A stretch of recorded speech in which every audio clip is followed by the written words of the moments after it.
আল্লাহু আকবার। ডান হাতের কবজি বাম হাতের কবজির ওপরে, সহিহ হাদিস। বাহুর উপরে বাহু, সহিহ হাদিস। বুকের উপরে রাখবেন 5টা সহিহ হাদিস। নাভির নিচে রাখেন 3টে জয়ীফ হাদিস। এরপরে সানা পড়েন, গুরুত্বপূর্ণ সানাটা পড়বেন। আল্লাহুম্মা বাঈদ বাইনি ওয়া বাইনা খাতায়ায়া কামা বা'আদতা বাইনাল মাশরিকি ওয়াল মাগরিব। আল্লাহুম্মা নাক্কিনি মিনাল খাতায়া কামা ইয়ানক্কা আস-সাবুল আবিজু মিনাদ দানাস। আল্লাহুম্মা আগসিল খাতায়ায়া বিল মাই ওয়াস সালজি ওয়াল বারাদ। হে আল্লাহ, তুমি আমার পাপকে আমার থেকে দূরে করে দাও, পূর্ব থেকে পশ্চিম যত দূরে। আল্লাহ, তুমি আমার পাপকে ধুয়ে দাও যেভাবে সাদা কাপড়কে ময়লা থেকে ধুয়ে পরিষ্কার করা হয়। আল্লাহ, তুমি আমার পাপকে বরফ তুষার স্বচ্ছ পানি দিয়ে ধুয়ে পরিষ্কার করে দাও। আউযু বিল্লাহি মিনাশ শাইতানির রাজিম। মারদুদ বিতাড়িত শয়তান থেকে বাঁচতে চাচ্ছি। বিসমিল্লাহির রহমানির রহিম। পরম দাতা দয়ালুর নামে আরম্ভ করলাম। আলহামদুলিল্লাহি রাব্বিল আলামিন। বিশ্বজগতের প্রতিপালকের প্রশংসা। আর রহমানির রাহিম, তিনি হচ্ছেন পরম দাতা দয়ালু। মালিক ইয়াউমিদ্দিন, তিনি হচ্ছেন বিচার দিনের মালিক। ইয়াকা না'বুদু, একমাত্র তোমার ইবাদত করি। ও ইয়াকা নাস্তাইন, একমাত্র তোমার সাহায্য, তোমার কাছে সাহায্য চাই। তুমি আমার একটা কথা শোনো। অনেক প্রশংসা করলাম তোমার, তুমি আমার একটা কথা শোনো। ইহদিনাস সিরাতাল মুস্তাকিম, তুমি আমাকে সোজা পথ দেখাও। সিরাতাল্লাযিনা আনআমতা আলাইহিম, ওদের পথ দেখাবা যাদের ভালোবেসেছো, যাত্রার পথ দেখাবা না। ওদের পথ দেখাবা যাদের ভালোবেসেছো। গায়রিল মাগযুবি আলাইহিম ওয়ালাদ-দাল্লিন, যারা অভিশপ্ত ওদের পথ দেখাবে না, যারা ভ্রান্ত ওদের পথ দেখাবে না। লম্বা সময় ধরে যে দোয়া করলাম আমিন, সেটা কবুল করো। একটা সূরাতে আছে আমিন, আর কোথাও নেই। খুব ব্যাপক অর্থপূর্ণ দোয়া হলো সূরা ফাতিহা। এই জন্য ইমাম বুখারী বলছেন সূরা ফাতিহা একাই থাকলেও পড়তে হবে, মুক্তাদি হলেও পড়তে হবে, ইমাম হলেও পড়তে হবে, সরব হলেও পড়তে হবে, নীরব হলেও পড়তে হবে, সালাত আদায় করলে পড়তেই হবে। এটা ব্যতিক্রম দোয়া। আর আল্লাহর কাছে কিছু চাইলে প্রশংসা করা লাগে। আল্লাহ এরকম হুট করে কথা সহ্য করেন না। মানুষের কাছে যদি আপনি 10,000 টাকা নিতে চান, তো আসসালামু আলাইকুম ভাইজান, আপনি খুব ভালো মানুষ, সবাইকে টাকা দেন, আমিও খুব বেকায়দায় পড়েছি, আমাকে ফিরিয়ে দিয়েন না, 10,000 টাকা দেন, আমার ছেলের হাতটা ভেঙে গেছে। তো এখন ভাববে তুই এখন সকালবেলায় চলে এসেছিস রে, কি আর করি, আচ্ছা বিকালে আয়, যা বিকালে আয়। মানে খেপে যাবে না। আর যদি গিয়ে বলেন আমার ছেলের হাত ভেঙে গেছে, 10,000 টাকা দেন, কে তুই রে, তোর জন্য টাকা বানাই নাকি, টাকসাল আছে, এরকম হবে। মানে প্রশংসা হলে নরম হয়। তা আল্লাহ সবচেয়ে প্রশংসা প্রিয়, খালি প্রশংসা করেন, খুশি, আলহামদুলিল্লাহ খুব খুশি, সুবহানাল্লাহ খুব খুশি, আলহামদুলিল্লাহ খুব খুশি। একবারে খুশিতে আপনি যা চাইবেন তাই দিয়ে দিবে। বলছে ফাতেমা হাতে ব্যথা, চাকি টানতে আটা করা যায় না, ফাতেমা তাসবিহ কর, তাসবিহ করো, সুবহানাল্লাহ আলহামদুলিল্লাহ আল্লাহু আকবার করো। আরে কাজ একটা আর বলছেন আর একটা। বুঝতে পারেননি ভাইজান? দাবি বাপের কাছে একটা, আর বাপ বলছে আর একটা। হলো এটা, বলে হ্যাঁ তাসবিহ করো, সব হয়ে যাবে। মূসা বললেন যে, আল্লাহ বলছেন এই মূসা ফেরাউনের কাছে যেতে হবে। আমার মুখে সমস্যা, আমি ভালো করে কথা বলতে পারি না, আমি যেতে পারবো না। তো বলছে এই দোয়া পড়ো, রব্বি ইশরাহ লি সাদরি ওয়াইসির লি আমরি ওয়াহলুল উকদাতাম মিন লিসানি ইয়াফকাহু কাওলি, ঠিক করে দিচ্ছি। তবু আমি যেতে পারবো না। ফেরাউনের পক্ষ থেকে আমার উপর একটা অভিযোগ আছে, আমি এক থাপ্পড়ে মানুষ মেরেছি, ও আমাকে মেরে দিবে। বলে সেটা আমি দেখব, হ্যাঁ আমি তোমার সাথে আছি, সেটা আমি দেখব। তো বলছে আমার একাই যেতে সাহস হয় না, আমার ভাইকে সাথে দিতে হবে। তো দিয়েছে, গেছে। গিয়ে প্রথমেই স্বাধীনতা, এই জন্য আব্দুল্লাহর বক্তব্যে দেখবেন আগে স্বাধীনতা লাগবে, ন্যায় পরায়ণ হতে হবে, সত্যবাদী হতে হবে নেতা হলে, দেখানোর বক্তব্য স্বাধীনতা। গিয়েই বলছেন বনি ইসরাইলকে ছেড়ে দেন, ওকে গোলাম হিসেবে রেখেছেন কেন? তখন ফেরা বলছে কে রে তুই রে, তোকে আমি আমার বাসায় বহুদিন শিশুকালে লালন পালন করিনি, 1, 2, তুমি বহু বছর আমার মাঝে থাকনি, 3, তুমি যা করেছো তা করেছো, তুমি তো এক থাপ্পড়ে মানুষ মেরেছো, তুমি বড় অকৃতজ্ঞ। তখন মূসা বলছেন, জি আমি এক থাপ্পড়ে মানুষ মেরেছি, তখন আমি ভুল পথে ছিলাম, আপনার ভয়ে আমি দেশ ছেড়েছি, আমার প্রতিপালক আমার প্রতি দয়া করেছেন, আমাকে জ্ঞানে গুণে পূর্ণ করেছেন, আমাকে নবী করেছেন, তুমি আমার প্রতি অনুগ্রহ করেছ, বাল্যকালে লালন পালন করেছ, লালন পালন করে তুমি খোটা দিয়েছ, তুমি বড় অকৃতজ্ঞ স্বৈরাচার, সীমা লঙ্ঘন করেছ। মুখের উপরে বললেন মূসা।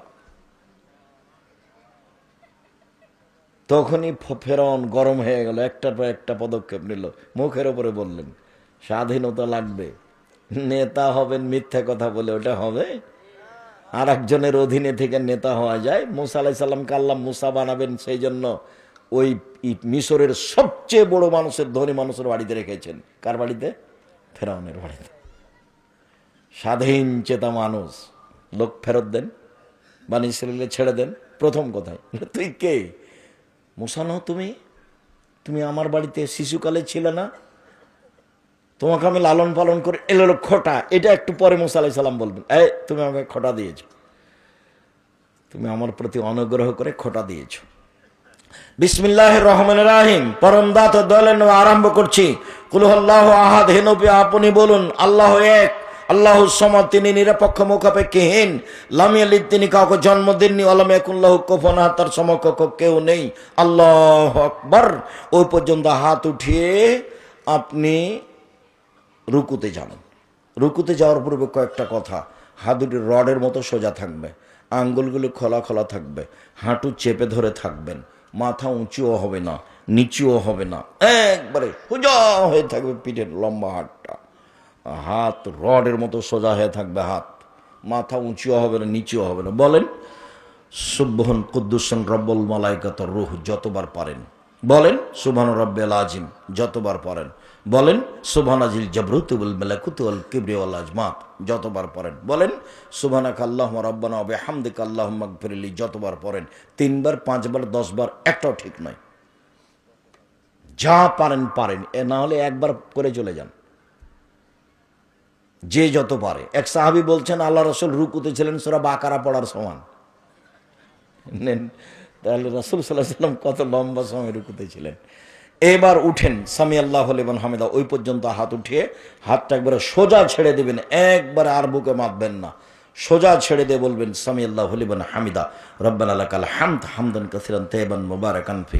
আল্লাহ ওই লোকের প্রশংসা শুনলো যে তার প্রশংসা করলো, খুব তার প্রশংসা, মঙ্গলময় তার প্রশংসা, বরকতময় তার প্রশংসা, মিলা সামাতে আকাশ পরিমাণ প্রশংসা, মিলা লার্জ জমিন পরিমাণ প্রশংসা, মিলা মা বাইনাহুমা আকাশ জমিনের মধ্যে যে ফাঁকা রয়েছে সেই পরিমাণ প্রশংসা, মিলা মা শাইতা মিন শাইইন বাদ, কত যে তুমি চাও, যত চাও তত তোমার প্রশংসা, কত আর বলি।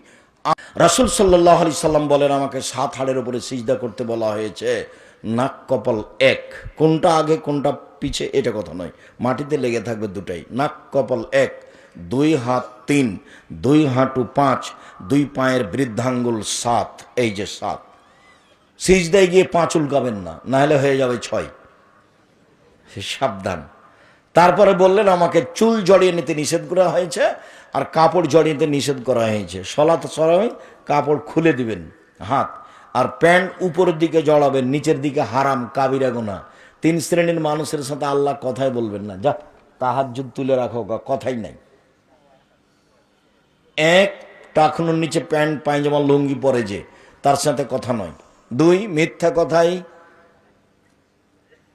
মিথ্যা কথায় দায়িত্ব পালন করে যে, ধোঁকাবাজ মিথ্যাবাদী যে, মিথ্যা কথায় দায়িত্ব পালন করে যে, হেড মৌলানা, headmaster, principal, vice chancellor, chairman, member, MP, মন্ত্রী, এডিসি, ডিসি, যারা যেখানে দায়িত্ব পালন করছে মিথ্যা কথা বলে, প্রতি মাসে যদি উমরা করে তবু আল্লাহ তার সাথে কথা বলবেন না, যা কথাই নাই। হাদিস বুখারী মুসলিম। 3, বেশি বয়সে জেনা করে যে, ওর সাথে কথা নাই, আল্লাহ কথাই বলবেন না, যাও এখান থেকে। তার মধ্যে পায়জামা প্যান্ট টাকনুর নিচে পরা, উপরে জড়াবেন, নিচে নয়। কথা বুঝতে পারেননি? হাত জড়াবেন না। তারপর আমাকে চুল জড়িয়ে নিতে নিষেধ করা হয়েছে। মহিলারা খোপা খুলে দিবে, বেনি গাঁথা থাকলে খুলে রাখতে পারে, খোপা খুলে রাখতে হবে। সবাকে সিজদা দিতে হবে। মহিলারা সিজদা হবে তখন খোপা খুলে সলাত আদায় করবে। বেনি গাঁথা থাকলে থাক, নাহলে খোপা খুলে দিয়ে সলাত আদায় করবে।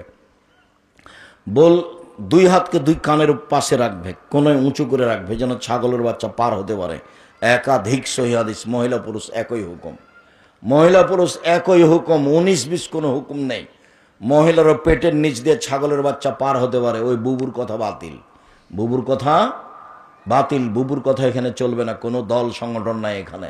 জামিয়া সালাফে, যেমন জামিয়া সালাফে দেশের সবচেয়ে বড় প্রতিষ্ঠান, সবচেয়ে বড় জামিয়া সালার রূপগঞ্জ, যেটা সেটা 100 বিঘা জমির উপরে, যেটা ডাঙ্গিপাড়া সেটা 50 বিঘা জমির উপরে ছেলেরটা, যেটা মেয়েদের হচ্ছে সেটা 70 বিঘা জমির উপরে, যেটা দিনাজপুরে সেটা 20 বিঘা জমির উপরে, চট্টগ্রামে প্রায় সব জেলাতে এরকম জমি দেখা যায়। 5000 ছেলে মেয়ে পড়াশোনা করত, 25-এ 26-এ বেশি হয়েছে। 300 জন শিক্ষক শিক্ষিকা আছেন। এখন বেতন প্রায় 45 লক্ষ, অর্ধ কোটি টাকা মাসে বেতন লাগে।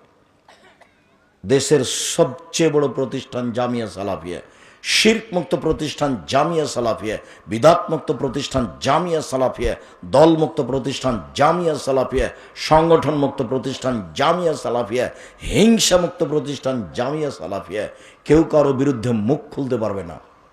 অফিসে প্রায় 60, 70, 80 জন শিক্ষক বসে আছেন, কেউ কারো ব্যাপারে মুখ খুলতে পারবে না, মুখ খোলা নিষেধ। কেউ কারো পক্ষে কথা বলতে পারবে না। দলাদলি সংগঠন এটা আগে বিদায় করে দিয়ে দরজায় ঢুকতে হবে, গেটে। ওর নাম জামিয়া সালাফে। খুব সাবধান, কোনো কথা নেই, কারো কথা নেই। মাথাকে একবারে খালি রেখে সালাত আদায় করবেন, খালি উজ্জেহেন। কারো প্রতি ভালোবাসা নেই, মাত্র ভালোবাসা আল্লাহ এবং আল্লাহ রাসূল। কে? আল্লাহ এবং আল্লাহ রাসূল। আব্দুর রাজ্জাক সাহেবকে খুব ভালোবাসে। আরে দেখি বাম হাতে পানি খাচ্ছে, ইন্না লিল্লাহি ওয়া ইন্না ইলাইহি রাজিউন। আমিও কি বাম হাতে পানি খাবো? তাহলে তা তো হতে পারে না। আব্দুর রাজ্জাক সাহেব কোরআন হাদিস কথা বললে আছি, যদি না বলে তো নেই। ভালোবাসি, এই ওনাকে ভালোবাসি, সুযোগ পেলে একটু খাওয়াবো। ওনাকে অনুসরণ করি না। অনুসরণের মাত্র মানুষ একজন, কে? মুহাম্মদ সাল্লাল্লাহু আলাইহি সাল্লাম। সিজদাই সুবহান রাব্বিল আলা যতবার ইচ্ছে, সুবহান কুদ্দুসুন রব্বুল মালাইকাতুর রূহ যতবার ইচ্ছে, সুবহানাকাল্লাহুম্মা রাব্বানা ওয়া বিহামদিকা আল্লাহুম্মা ইগফিরলি যতবার ইচ্ছে, আল্লাহুম্মা ইগফিরলি জামবি কুল্লাহু দিক্কাহু জুল্লাহু ওয়াল্লাহু আকরাহু লা নিয়াতুহু সিররা। আরও যত দোয়া হাদিসের মুখস্থ আছে সব বলে নেন। আল্লাহুম্মা ইন্নাকা আফুবুন তুহিব্বুল আফওয়া ফা'ফু আননি। যা পারেন বলেন। সিজদায় উঠে আসেন, কোরআন পড়বেন না। রুকুতে এবং সিজদায় কোরআন মাজিদ পড়বেন না। উঠে আসেন, আল্লাহুম্মা ইগফিরলি ওয়ারহামনি ওয়াহদিনি ওয়াফিনি ওয়ারজুকনি। আবার সিজদা করেন, এগুলো সব বলেন। আবার উঠে আসেন, এটা আত্তাহিয়াতের বৈঠক। বাম হাত জমা করে হাঁটুর উপরে রাখেন, ডান হাতের 2টা আঙুল জমা করে তৃতীয় আঙুলের নখের উপরে বৃদ্ধাঙ্গুলের পেটটা রাখবেন, অবিরাম নড়াবেন। যতবার নড়াচ্ছেন ততবার শয়তানকে আঘাত করা হচ্ছে। বাম পায়ের পাতার উপরে বসে থাকবেন, ডান পা খাড়া করে রাখবেন। এবার সালামের বৈঠক। বাম পাকে একবারে ডান দিক দিয়ে বের করে দিবেন, তারপর ডান পা খাড়ো করে রাখবেন, আঙ্গুলটা কেবলামুখী থাকবে। আত্তাহিয়াত, তারপর দুরুদ, তারপর দোয়ায়ে মাসুরা। দোয়ায়ে মাসুরার পর আমার একটা পরামর্শ আছে, বলেন তো সেটা কি? রব্বিরহামহুমা কামা রাব্বায়ানি সাগীরা। আরো বলেন, যা মন চাই। রাসূল সাল্লাল্লাহু আলাইহি সাল্লাম বললেন, তোমার যত দোয়া পড়ার মনে আছে সব পড়ো সালামের বৈঠকে। তুমি তোমার মতো পড়ো, যা পারো পড়ো। আমার এটা পরামর্শ, আমারটা এটা করতে হবে তা নয়। আজীবন পিতামাতার জমি জায়গা অর্থ সম্পদ ভোগ করলাম, তার স্নেহ নিয়ে যত্ন নিয়ে বড় হলাম, কিছুই করতে পারলাম না। অন্তত এইটুকু বলি যে রব্বিরহামহুমা কামা রাব্বায়ানি সাগীরা। আসসালামু আলাইকুম রহমতুল্লাহ, আসসালামু আলাইকুম রহমতুল্লাহ। এরপরে যা হবে জিকির। সম্মানিত দিনী ভাই বোন, মনে কিছু নিয়েন না।